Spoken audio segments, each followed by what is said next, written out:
దేవుడు తన నిబంధనను నెరవేర్చడానికి, తన వాగ్దానాలు నెరవేర్చడం కోసం ఏమైనా చేయగలడండి. ఆయన ఏమైనా చేయగలడు. దేవుడు సెలవిస్తున్న మాట, దీనులైన వారిని పెంట కుప్పల మీద నుండి లేవనెత్తువాడు కదా ఆయన. దీనుల్ని, దరిద్రులైన వారిని పెంట కుప్పల మీద నుండి ఏం చేస్తాడు? లేవనెత్తువాడు ఆయన. ఇక్కడ కీర్తనకారుడు ఏమంటున్నాడు? దేవా యెహోవా, నన్ను కరుణించి నన్ను లేవనెత్తు. దీనునయ్యా కరుణించు.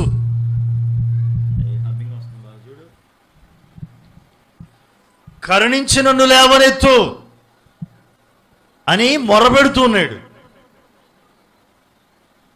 ప్రార్థిస్తూ ఉన్నాడు. నన్ను లేవనెత్తు. లేఖనాలు ఉన్నాయి,